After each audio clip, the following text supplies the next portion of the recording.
from the Sugar Babe. Very good lineup this morning. Very glamorous lineup. How are you, ladies? Are you all right? Thank you. Been doing your homework?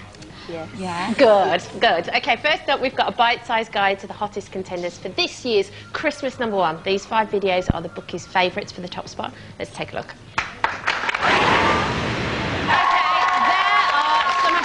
For this year's Christmas #1, lots of festive tracks. Cheryl, coming to you first. What do you think?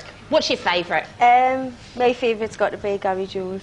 Ah, okay. It's mellow and Christmassy. I really like it. Okay. What do you think of the novelty records?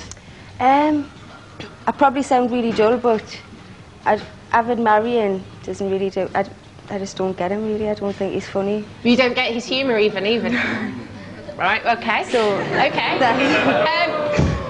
Ooh, the grumbles going on, and it's like panto here. Cheryl, what do you think? Because last year you got a Christmas #1. Yeah. Girls Aloud being hailed as the new Spice Girls. Yeah. Spice Girls had 3 in a row, didn't you? 3 #1s in a row. Were you tempted to go for this year's Christmas #1 as well, to try and rival their record? No, not at all. I mean, it's a big compliment to be compared to the Spice Girls. They were a phenomenon, so that's always a compliment. But no, we need a break over this Christmas. I think this year has been a bit hectic. Right, okay. Victoria, I'm going to come to you.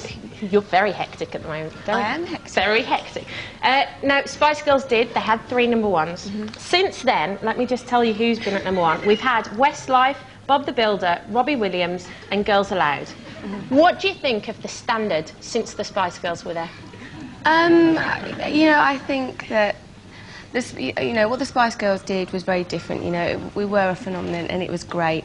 And I respect anyone who's doing it. You know, I think that the novelty records are sometimes a little bit harder to come to terms with, you know, but a lot of the time, you know, there's charity tie-ups there, so that's great that they do get to #1 and a lot of money is raised. You know, Robbie's great. I mean, who am I to sit here and comment on these people? I think that everybody's, you know, doing their thing, and everybody's very different, and that's good. Right. Do you think that it's a special time of year when people do just go, we don't care what's at #1, we'll just go for something silly? Well, yeah, unless they're talking about me.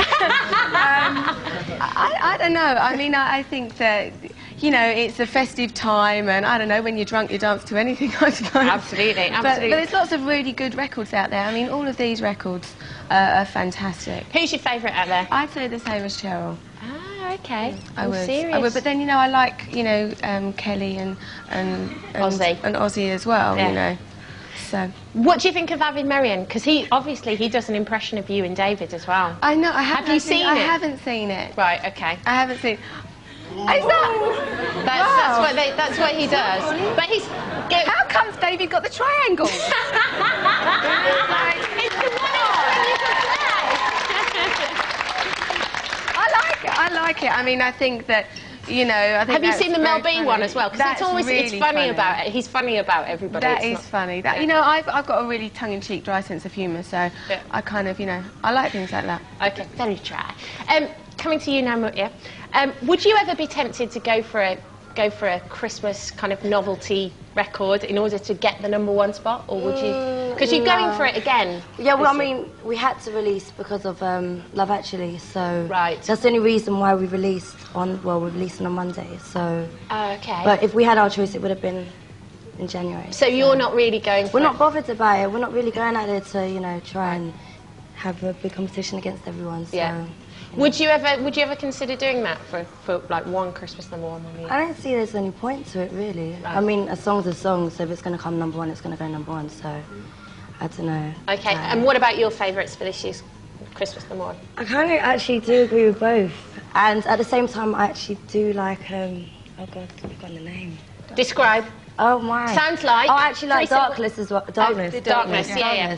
That's it. I like them as well. I think they're cool. So. Okay. Okay. Well, we'll have to wait and see. Have to wait and see. Thank you very much for your opinions.